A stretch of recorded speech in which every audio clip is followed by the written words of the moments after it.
Évangile selon saint Marc. Première partie, la préparation du ministère de Jésus. Chapitre 1. Prédication de Jean-Baptiste. Commencement de l'évangile de Jésus, Christ, Fils de Dieu. Selon qu'il est écrit dans Isaïe le prophète, « Voici que j'envoie mon messager en avant de toi pour préparer ta route. Voix de celui qui crie dans le désert, préparez le chemin du Seigneur, rendez droit ses sentiers. » Jean le Baptiste fut dans le désert, proclamant un baptême de repentir pour la rémission des péchés. Et s'en allait vers lui tout le pays de Judée et tous les habitants de Jérusalem, et ils se faisaient baptiser par lui dans les eaux du Jourdain, en confessant leurs péchés. Jean était vêtu d'une peau de chameau et mangeait des sauterelles et du miel sauvage. Et il proclamait « Viens derrière moi celui qui est plus fort que moi, dont je ne suis pas digne en me courbant, de délier la courroie de ses sandales.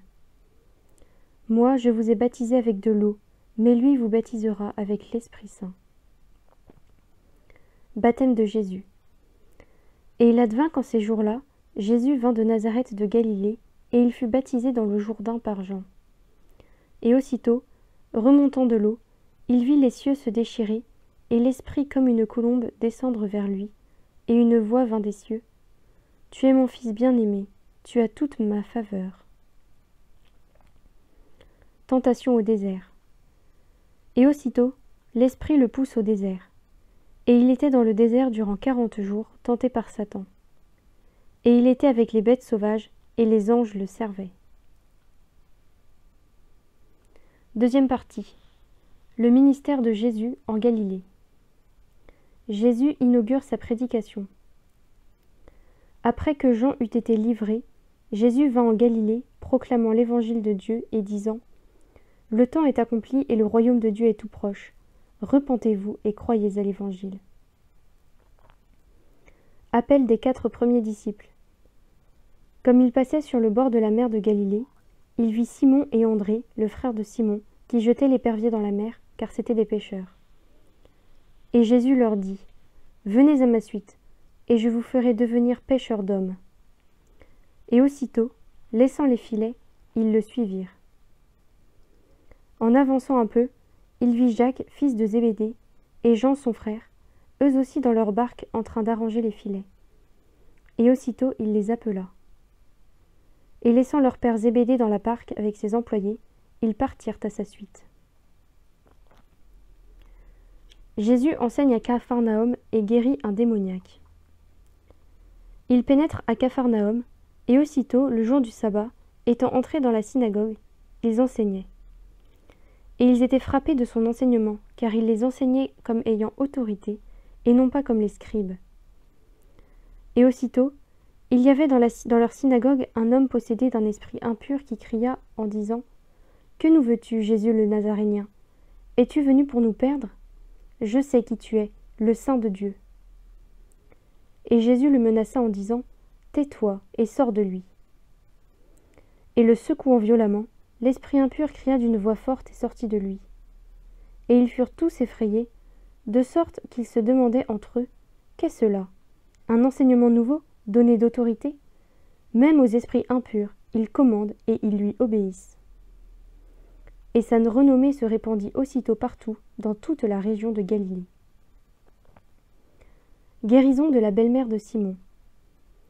Et aussitôt, sortant de la synagogue, il vint dans la maison de Simon et d'André, avec Jacques et Jean. Or, la belle-mère de Simon était au lit avec la fièvre, et aussitôt il lui parle à son sujet. S'approchant, il la fit se lever en la prenant par la main. Et la fièvre la quitta, et elle les servait. Guérison multiple. Le soir venu, quand fut couché le soleil, on lui apportait tous les malades et les démoniaques, et la ville entière était rassemblée devant la porte. Et il guérit beaucoup de malades atteints de divers maux, et il chassa beaucoup de démons. Et il ne laissait pas parler les démons, parce qu'il savait qui il était. Jésus quitte secrètement Capharnaüm et parcourt la Galilée. Le matin, bien avant le jour, il se leva, sortit et s'en alla dans un lieu désert, et là il priait. Simon et ses compagnons le poursuivirent, et l'ayant trouvé, ils lui disent « Tout le monde te cherche. » Il leur dit: Allons ailleurs, dans les bourgs voisins, afin que j'y prêche aussi, car c'est pour cela que je suis sorti. Et il s'en alla à travers toute la Galilée, prêchant dans leurs synagogues et chassant les démons. Guérison d'un lépreux. Un lépreux vient à lui, le supplie, et s'agenouillant lui dit: Si tu le veux, tu peux me purifier. En colère, il étendit la main, le toucha et lui dit: Je le veux, sois purifié. Et aussitôt, la lèpre le quitta, et il fut purifié. Et le rudoyant, il le chassa aussitôt et lui dit: Garde-toi de rien dire à personne, mais va te montrer au prêtre, et offre pour ta purification ce qu'a prescrit Moïse, ce leur sera une attestation.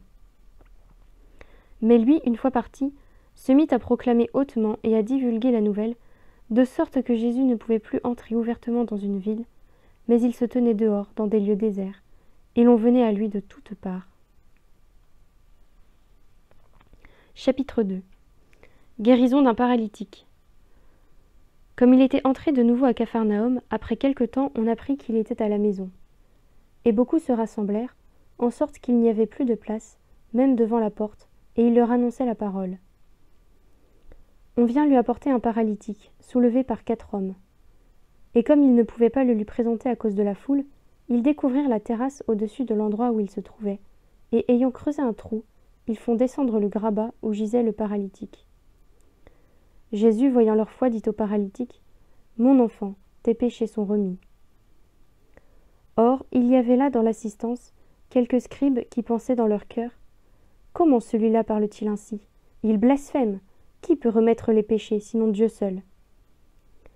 Et aussitôt, percevant par son esprit qu'ils pensaient ainsi en eux-mêmes, Jésus leur dit: Pourquoi de telles pensées dans vos cœurs?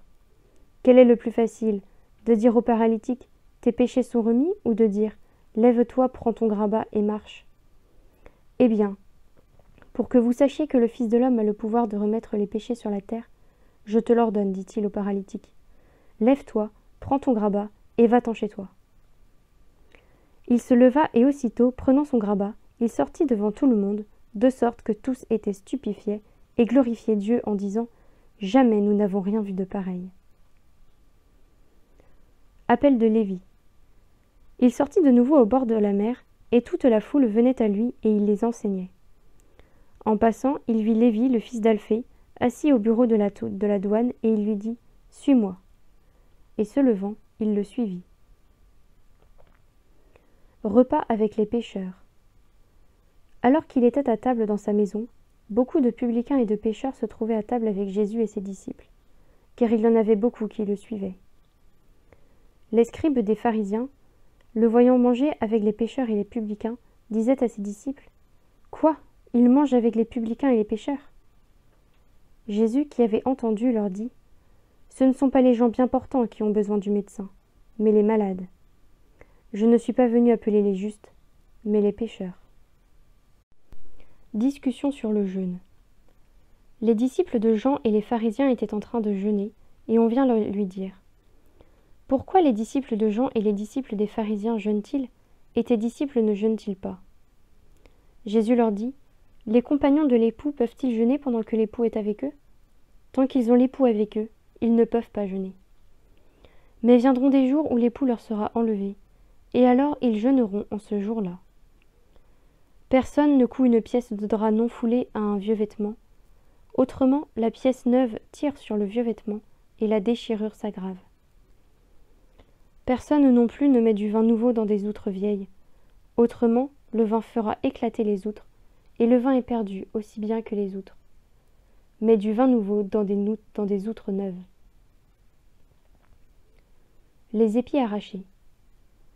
Et il advint qu'un jour de sabbat, il passait à travers les moissons, et ses disciples se mirent à se frayer un chemin en arrachant les épis. Et les pharisiens lui disaient: Vois, pourquoi font-ils le jour du sabbat ce qui n'est pas permis? Il leur dit: N'avez-vous jamais lu ce que fit David lorsqu'il fut dans le besoin et qu'il eut faim, lui et ses compagnons, comment il entra dans la demeure de Dieu au temps du grand prêtre Abiathar, et mangea les pains d'oblation qu'il n'est permis de manger qu'aux prêtres, et en donna aussi à ses compagnons? Et il leur disait: Le sabbat a été fait pour l'homme, et non l'homme pour le sabbat. En sorte que le Fils de l'homme est maître même du sabbat. Chapitre 3. Guérison d'un homme à la main sèche. Il entra de nouveau dans une synagogue, et il y avait là un homme qui avait la main desséchée. Et il l'épiait pour voir s'il allait le guérir, le jour du sabbat, afin de l'accuser. Il dit à l'homme qui avait la main sèche, « Lève-toi, là, au milieu. » Et il leur dit, « Est-il permis, le jour du sabbat, de faire du bien plutôt que de faire du mal, de sauver une vie plutôt que de la tuer ?» Mais eux se taisaient. Promenant alors sur eux un regard de colère, navré de l'endurcissement de leur cœur, il dit à l'homme, « Étends ta main. » Il l'étendit, et sa main fut remise en état. Étant sortis, les pharisiens tenaient aussitôt conseil avec les hérodiens contre lui, en vue de le perdre. Les foules à la suite de Jésus. Jésus, avec ses disciples, se retira vers la mer, et une grande multitude le suivit de la Galilée, et de la Judée, de Jérusalem, de l'Idumie, de la Transjordane, des environs de Tyr et de Sidon. Une grande multitude, ayant entendu tout ce qu'il faisait, vint à lui. Et il dit à ses disciples qu'une petite barque fut tenue à sa disposition, à cause de la foule, pour qu'il ne l'écrase pas. Car il en guérit beaucoup, si bien que tous ceux qui avaient des infirmités se jetaient sur lui pour le toucher. Et les esprits impurs, lorsqu'ils le voyaient, se jetaient à ses pieds et criaient en disant « Tu es le Fils de Dieu ». Et il leur enjoignait avec force de ne pas le faire connaître. Institution des 12. Puis il gravit la montagne, et il appelle à lui ceux qu'il voulait. Ils vinrent à lui, et il en institua 12, pour être ses compagnons, et pour les envoyer prêcher, avec pouvoir de chasser les démons. Il institua donc les 12, et il donna à Simon le nom de Pierre. Puis Jacques, le fils de Zébédée, et Jean, le frère de Jacques, auquel il donna le nom de Boanerges, c'est-à-dire fils du tonnerre. Puis André, Philippe, Barthélemy, Matthieu, Thomas, Jacques le fils d'Alphée, Thaddée, Simon le zélé, et Judas Iscariote, celui-là même qui le livra. Démarche des parents de Jésus. Il vient à la maison, et de nouveau la foule se rassemble, au point qu'il ne pouvait pas même manger de pain. Et les siens, l'ayant appris, partirent pour se saisir de lui, car ils disaient « Il a perdu le sens ». Calomnie des scribes. Et les scribes qui étaient descendus de Jérusalem disaient « Il est possédé de Belzéboul ». Et encore « C'est par le prince des démons qu'il expulse les démons ». Les ayant appelés près de lui, il leur disait en parabole « Comment Satan peut-il expulser Satan ? Si un royaume est divisé contre lui-même, ce royaume-là ne peut subsister. Et si une maison est divisée contre elle-même, cette maison-là ne pourra se maintenir.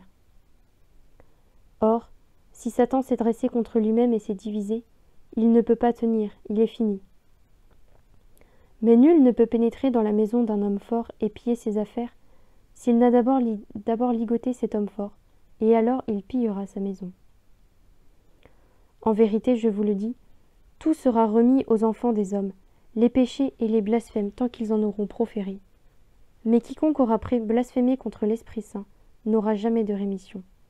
Il est coupable d'une faute éternelle. C'est qu'il disait, il est possédé d'un esprit impur. La vraie parenté de Jésus. Sa mère et ses frères arrivent, et se tenant dehors, ils le firent appeler. Il y avait une foule assise autour de lui, et on lui dit « Voilà que ta mère et tes frères et tes sœurs sont là dehors qui te cherchent. » Il leur répond « Qui est ma mère et mes frères ?» Et promenant son regard sur ceux qui étaient assis en rond autour de lui, il dit « Voici ma mère et mes frères. Quiconque fait la volonté de Dieu, celui-là m'est un frère et une sœur et une mère. » Chapitre 4. Parabole du semeur. Il se mit de nouveau à enseigner au bord de la mer, et une foule très nombreuse s'assemble auprès de lui, si bien qu'il monte dans une barque et s'y assied, en mer. Et toute la foule était à terre, près de la mer. Il leur enseignait beaucoup de choses en paraboles, et il leur disait dans son enseignement « Écoutez, voici que le semeur est sorti pour semer. Et il advint comme il semait, qu'une partie du grain est tombée au bord du chemin, et les oiseaux sont venus et ont tout mangé. Une autre est tombée sur le terrain rocheux, où elle n'avait pas beaucoup de terre, et aussitôt elle a levé, parce qu'elle n'avait pas de profondeur de terre. Et lorsque le soleil s'est levé, elle a été brûlée, et faute de racines, s'est desséchée. Une autre est tombée dans les épines, et les épines ont monté et l'ont étouffée, et elle n'a pas donné de fruits. D'autres sont tombés dans la bonne terre, et ils ont donné du fruit en montant et en se développant, et ils ont produit l'un 30, l'autre 60, l'autre 100. Et il disait, entende, qui a des oreilles pour entendre. Pourquoi Jésus parle en parabole? Quand il fut à l'écart, ceux de son entourage avec les 12 l'interrogeaient sur les paraboles. Et il leur disait, à vous, le mystère du royaume de Dieu a été donné. Mais à ceux-là qui sont dehors, tout arrive en parabole, afin qu'ils aient beau regarder et ils ne voient pas, qu'ils aient beau entendre et ils ne comprennent pas, de peur qu'ils ne se convertissent et qu'il ne leur soit pardonné. Explication de la parabole du semeur. Et il leur dit, vous ne saisissez pas cette parabole? Et comment comprendrez-vous toutes les paraboles? Le semeur, c'est la parole qu'il sème. Ceux qui sont au bord du chemin où la parole est semée sont ceux qui ne l'ont pas plutôt entendue que Satan arrive et enlève la parole semée en eux.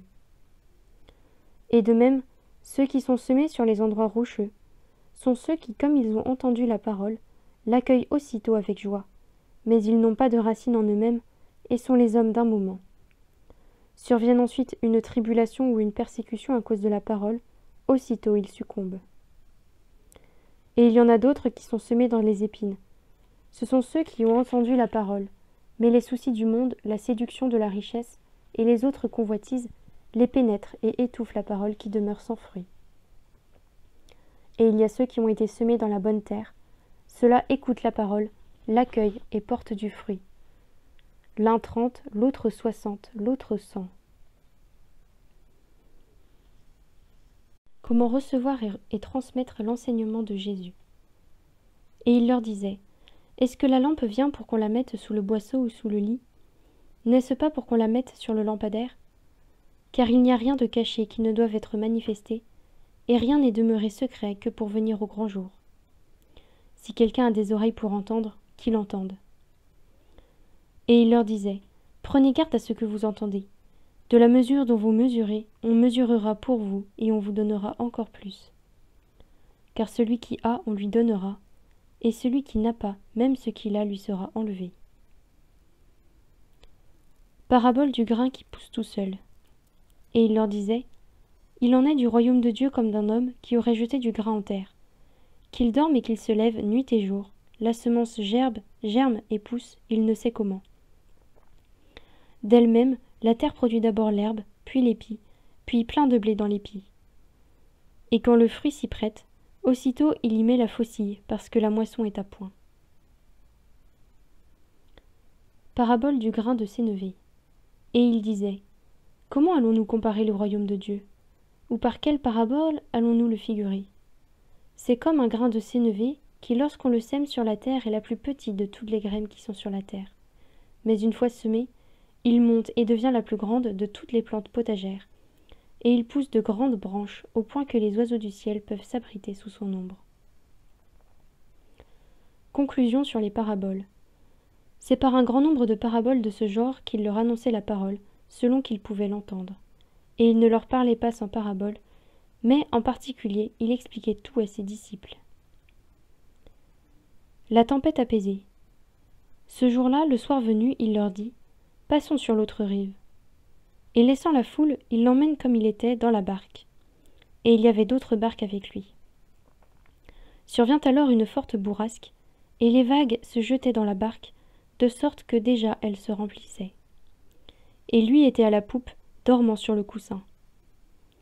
Ils le réveillent et lui disent, « Maître, tu ne te soucies pas de ce que nous périssons ?» S'étant réveillé, il menaça le vent et dit à la mer, « Silence, tais-toi !» Et le vent tomba, et il se fit un grand calme. Puis il leur dit, « Pourquoi avez-vous peur ainsi? Comment n'avez-vous pas de foi ?» Alors ils furent saisis d'une grande crainte, et ils se disaient les uns aux autres, « Qui est-il donc celui-là, que même le vent et la mer lui obéissent ?» Chapitre 5. Le démoniaque Gérasénien. Ils arrivèrent sur l'autre rive de la mer, au pays des Géraséniens. Et aussitôt que Jésus eut débarqué, vint à sa rencontre des tombeaux un homme possédé d'un esprit impur. Il avait sa demeure dans les tombes, et personne ne pouvait plus le lier, même avec une chaîne, car souvent on l'avait lié avec des entraves et avec des chaînes, mais il avait rompu les chaînes et brisé les entraves, et personne ne parvenait à le dompter. Et sans cesse, nuit et jour, il était dans les tombes et dans les montagnes, poussant des cris et se tailladant avec des pierres. Voyant Jésus de loin, il accourut, se prosterna devant lui et cria d'une voix forte : « Que me veux-tu, Jésus, fils du Dieu Très-Haut ? Je t'adjure par Dieu, ne me tourmente pas. » Il lui disait en effet : « Sors de cet homme, esprit impur. » Et il l'interrogeait : « Quel est ton nom ? » Il dit : « Légion est mon nom, car nous sommes beaucoup. » Et il le suppliait instamment de ne pas les expulser hors du pays. Or il y avait là sur la montagne un grand troupeau de porcs en train de paître. Et les esprits impurs supplièrent Jésus en disant : « Envoie-nous vers les porcs, que nous y entrions. » Et il le leur permit. Sortant alors, les esprits impurs entrèrent dans les porcs, et le troupeau se précipita du haut de l'escarpement dans la mer, au nombre d'environ 2000, et ils se noyaient dans la mer. Leurs gardiens prirent la fuite et rapportèrent la nouvelle à la ville et dans les fermes. Et les gens vinrent pour voir qu'est-ce qui s'était passé. Ils arrivent auprès de Jésus, et ils voient le démoniaque assis, vêtu et dans son bon sens, lui qui avait eu la légion, et ils furent pris de peur. Les témoins leur racontèrent comment cela s'était passé pour le posséder et ce qui était arrivé au porc. Alors ils se mirent à prier Jésus de s'éloigner de leur territoire. Comme il montait dans la barque, l'homme qui avait été possédé le priait pour rester en sa compagnie.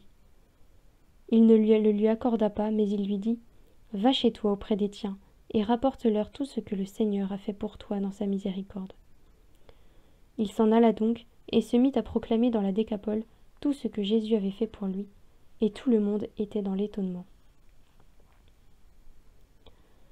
Guérison d'une hémorroïde et résurrection de la fille de Jaïr.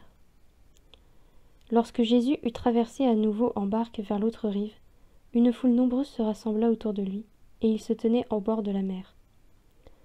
Arrive alors un des chefs de synagogue nommé Jaïr, qui le voyant tombe à ses pieds, et le prie avec instance : « Ma petite fille est à toute extrémité, viens lui imposer les mains pour qu'elle soit sauvée et qu'elle vive. » Il partit avec lui, et une foule nombreuse le suivait, qui le pressait de tous côtés.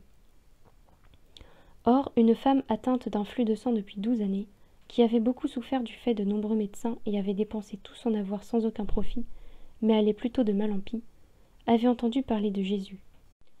Venant par derrière, dans la foule, elle toucha son manteau, car elle se disait : « Si je touche au moins ses vêtements, je serai sauvée. » Et aussitôt, la source d'où elle perdait le sang fut tarie, et elle sentit dans son corps qu'elle était guérie de son infirmité.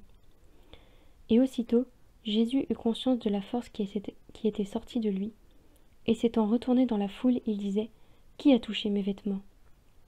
Ses disciples lui disaient : « Tu vois la foule qui te presse de tous côtés, et tu dis : Qui m'a touché ? » Et il regardait autour de lui pour voir celle qui avait fait cela. Alors la femme, craintive et tremblante, sachant bien ce qui lui était arrivé, vint se jeter à ses pieds et lui dit toute la vérité. Et il lui dit : « Ma fille, ta foi t'a sauvée.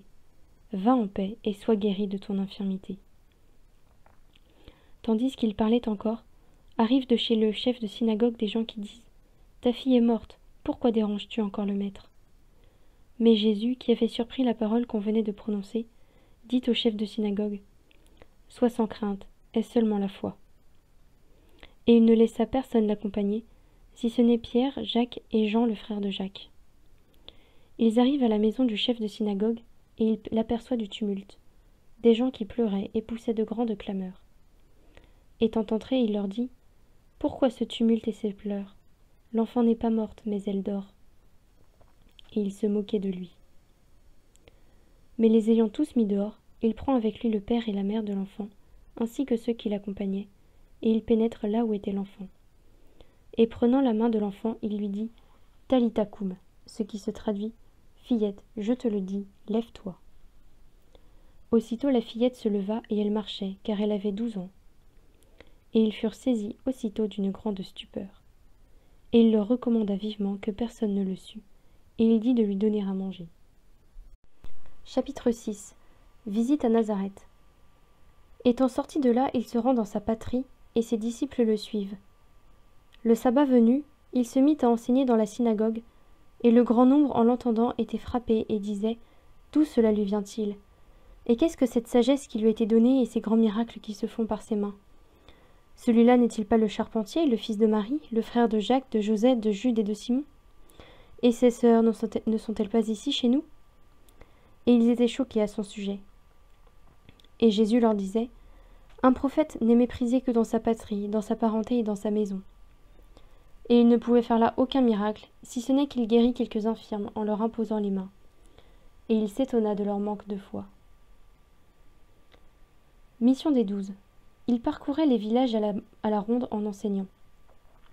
Il appelle à lui les 12 et il se mit à les envoyer en mission 2 à 2, en leur donnant pouvoir sur les esprits impurs. Et il leur prescrivit de ne rien prendre pour la route, qu'un bâton seulement, ni pain, ni besace, ni menu monnaie pour la ceinture. Mais allez chaussés de sandales et ne mettez pas de tunique. Et il leur disait, où que vous entriez dans une maison, demeurez-y jusqu'à ce que vous partiez de là. Et si un endroit ne vous accueille pas et qu'on ne vous écoute pas, sortez de là et secouez la poussière qui est sous vos pieds, en témoignage contre eux. Étant partis, ils prêchèrent qu'on se repentit, et ils chassaient beaucoup de démons, et faisaient des onctions d'huile à de nombreux infirmes, et les guérissaient. Hérode et Jésus. Le roi Hérode entendit parler de lui, car son nom était devenu célèbre, et l'on disait « Jean le Baptiste est ressuscité d'entre les morts, d'où les pouvoirs miraculeux qui se déploient en sa personne. » D'autres disaient « C'est Élie », et d'autres disaient « C'est un prophète comme les autres prophètes. » Hérode donc, en ayant entendu parler, disait « C'est Jean que j'ai fait décapiter qui est ressuscité. » Exécution de Jean-Baptiste. En effet, c'était lui, Hérode, qui avait envoyé arrêter Jean et l'enchaîner en prison, à cause d'Hérodiade, la femme de Philippe son frère, qui l'avait épousé. Car Jean disait à Hérode, « Il ne t'est pas permis d'avoir la femme de ton frère. » Quant à Hérodiade, elle était acharnée contre lui et voulait le tuer, mais elle ne le pouvait pas, parce que Hérode craignait Jean, sachant que c'était un homme juste et saint, et il le protégeait. Quand il avait entendu, il était fort perplexe, et c'était avec plaisir qu'il l'écoutait. Or vint un jour propice, quand Hérode, à l'anniversaire de sa naissance, fit un banquet pour les grands de sa cour, les officiers et les principaux personnages de la Galilée. La fille de ladite Hérodiade entra et dansa, et elle plut à Hérode et aux convives. Alors le roi dit à la jeune fille, « Demande-moi ce que tu voudras, je te le donnerai. » Et il lui fit un serment, « Tout ce que tu me demanderas, je te le donnerai jusqu'à la moitié de mon royaume. » Elle sortit et dit à sa mère, « Que vais-je demander ?»« La tête de Jean le Baptiste, dit celle-ci. » Rentrant aussitôt en hâte auprès du roi, elle lui fit cette demande, « Je veux que tout de suite tu me donnes sur un plat la tête de Jean le Baptiste. » Le roi fut très contristé, mais à cause de ses serments et des convives, il ne voulut pas lui manquer de parole. Et aussitôt le roi envoya un garde en lui ordonnant d'apporter la tête de Jean. Le garde s'en alla et le décapita dans la prison. Puis il apporta sa tête sur un plat et la donna à la jeune fille, et la jeune fille la donna à sa mère. Les disciples de Jean, l'ayant appris, vinrent prendre son cadavre et le mirent dans un tombeau. Première multiplication des pains. Les apôtres se réunissent auprès de Jésus, et ils lui rapportèrent tout ce qu'ils avaient fait et tout ce qu'ils avaient enseigné. Et il leur dit, « Venez vous-même à l'écart dans un lieu désert, et reposez-vous un peu. » De fait, les arrivants et les partants étaient si nombreux que les apôtres n'avaient pas même le temps de manger. Ils partirent donc dans la barque vers un lieu désert, à l'écart. Les voyant s'éloigner, beaucoup comprirent et de toutes les villes on accourut là-bas, à pied, et on les devança. En débarquant, il vit une foule nombreuse, et il en eut pitié, parce qu'ils étaient comme des brebis qui n'ont pas de berger. Et il se mit à les enseigner longuement. L'heure étant déjà très avancée, ses disciples s'approchèrent et lui dirent « L'endroit est désert, et l'heure est déjà très avancée. renvoie-les afin qu'ils aillent dans les fermes et les villages d'alentour s'acheter de quoi manger. » Il leur répondit, « Donnez-leur vous-même à manger. » Ils lui disent, « Faudra-t-il que nous allions acheter des pains pour 200 deniers afin de leur donner à manger ?» Il leur dit, « Combien de pains avez-vous? Allez voir. » S'en étant informés, ils disent, « 5 et 2 poissons. » Alors il leur ordonna de les faire tous s'étendre par groupes de convives sur l'herbe verte. Et ils s'allongèrent à terre par carrés de 100 et de 50. Prenant alors les 5 pains et les 2 poissons, il leva les yeux au ciel, il bénit et rompit les pains, et il les donnait à ses disciples pour les leur servir. Il partagea aussi les 2 poissons entre tous. Tous mangèrent et furent rassasiés, et l'on emporta les morceaux, pleins 12 couffins avec les restes des poissons. Et ceux qui avaient mangé les pains étaient 5000 hommes. Jésus marche sur les eaux. Et aussitôt, il obligea ses disciples à monter dans la barque et à le devancer sur l'autre rive, vers Bethsaïde, pendant que lui-même renverrait la foule. Et quand il les eut congédiés, il s'en alla dans la montagne pour prier. Le soir venu, la barque était au milieu de la mer, et lui seul à terre. Les voyant s'épuiser à ramer, car le vent leur était contraire, vers la 4e veille de la nuit, il vient vers eux en marchant sur la mer, et il allait les dépasser. Ceux-ci, le voyant marcher sur la mer, crurent que c'était un fantôme, et poussèrent des cris, car tous le virent et furent troublés. Mais lui aussitôt leur parla et leur dit, « Ayez confiance, c'est moi, soyez sans crainte. » Puis il monta auprès d'eux dans la barque, et le vent tomba. Et ils étaient intérieurement au comble de la stupeur, car ils n'avaient pas compris le miracle des pains, mais leur esprit était bouché. Guérison au pays de Génézareth. Ayant achevé la traversée, ils touchèrent terre à Génézareth et accostèrent. Quand ils furent sortis de la barque, aussitôt des gens qui l'avaient reconnu parcoururent toute cette région et se mirent à transporter les malades sur leurs grabats, là où l'on apprenait qu'il était. Et en tout lieu où il pénétrait, village, ville ou ferme, on mettait les malades sur les places et on les priait de les laisser toucher, ne fût-ce que la frange de son manteau, et tous ceux qui le touchaient étaient sauvés. Chapitre 7. Discussion sur les traditions pharisaïques. Les pharisiens et quelques scribes venus de Jérusalem se rassemblent auprès de lui, et voyant quelques-uns de ses disciples prendre leur repas avec des mains impures, c'est-à-dire non lavées, les pharisiens en effet et tous les juifs ne mangent pas sans s'être lavés les bras jusqu'au coude, conformément à la tradition des anciens, et ils ne mangent pas au retour de la place publique avant de s'être aspergés d'autres, et il y a beaucoup d'autres pratiques qu'ils observent par tradition, lavage de coupes, de cruches et de plats d'airain. Donc les pharisiens et les scribes l'interrogent. « Pourquoi tes disciples ne se comportent-ils pas suivant la tradition des anciens, mais prennent-ils leur repas avec des mains impures ?» Il leur dit, « Isaïe a bien prophétisé de vous, hypocrites, ainsi qu'il est écrit. Ce peuple m'honore des lèvres, mais leur cœur est loin de moi. Vain est le culte qu'ils me rendent, les doctrines qu'ils enseignent ne sont que préceptes humains. Vous mettez de côté le commandement de Dieu pour vous attacher à la tradition des hommes. » Et il leur disait, « Vous annulez bel et bien le commandement de Dieu pour observer votre tradition. En effet, Moïse a dit, « Honore ton père et ta mère. » Et « Que celui qui maudit son père ou sa mère soit puni de mort. » Mais vous, vous dites, « Si un homme dit à son père ou à sa mère, « Je déclare corban, c'est-à-dire offrande sacrée, les biens dont j'aurais pu t'assister », vous ne le laissez plus rien faire pour son père ou pour sa mère, et vous annulez ainsi la parole de Dieu par la tradition que vous vous êtes transmise. Et vous faites bien d'autres choses du même genre. Enseignement sur le pur et l'impur. Et ayant appelé de nouveau la foule près de lui, il leur disait, « Écoutez-moi tous et comprenez. Il n'est rien d'extérieur à l'homme, qui pénétrant en lui, puisse le souiller. Mais ce qui sort de l'homme, voilà ce qui souille l'homme. Si quelqu'un a des oreilles pour entendre, qu'il entende. » Quand il fut entré dans la maison, à l'écart de la foule, ses disciples l'interrogeaient sur la parabole, et il leur dit, « Vous aussi, vous êtes à ce point sans intelligence ? Ne comprenez-vous pas que rien de ce qui pénètre du dehors dans l'homme ne peut le souiller, parce que cela ne pénètre pas dans le cœur, mais dans le ventre, puis s'en va au lieu des anses ? Ainsi il déclarait purs tous les aliments. Il disait, « Ce qui sort de l'homme, voilà ce qui souille l'homme. car c'est du dedans, du cœur des hommes, que sortent les desseins pervers. Débauche, vol, meurtre, adultère, cupidité, méchanceté, ruse, impudicité, envie, diffamation, orgueil, déraison. Toutes ces mauvaises choses sortent du dedans et souillent l'homme. Troisième partie. Voyage de Jésus hors de Galilée. Guérison de la fille d'une syrophénicienne. Partant de là, il s'en alla dans le territoire de Tyr. Étant entré dans une maison, il ne voulait pas que personne le sût, mais il ne put rester ignoré.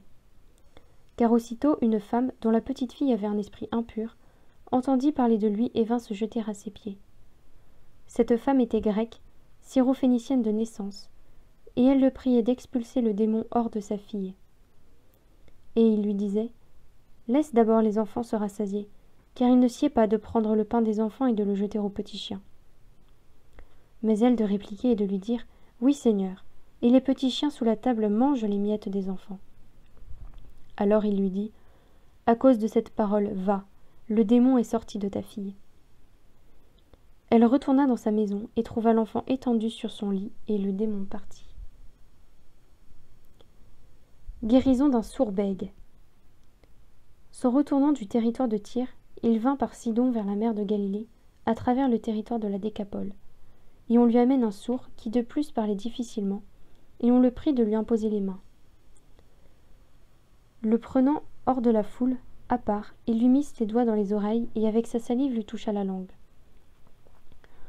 Puis, lorsque les yeux au ciel, il poussa un gémissement. Puis, levant les yeux au ciel, il poussa un gémissement et lui dit « Ephata », c'est-à-dire « Ouvre-toi ». Et ses oreilles s'ouvrirent, et aussitôt le lien de sa langue se dénoua, et il parlait correctement. Et Jésus leur recommanda de ne dire la chose à personne, mais plus il le leur recommandait, de plus belle il la proclamait. Ils étaient frappés au-delà de toute mesure, ils disaient « Il a bien fait toutes choses, il fait entendre les sourds et parler les muets. » Chapitre 8. Seconde multiplication des pains. En ces jours-là, comme il y avait de nouveau une foule nombreuse et qu'ils n'avaient pas de quoi manger, il appela à lui ses disciples et leur dit « J'ai pitié de la foule, car voilà déjà 3 jours qu'ils restent auprès de moi et ils n'ont pas de quoi manger.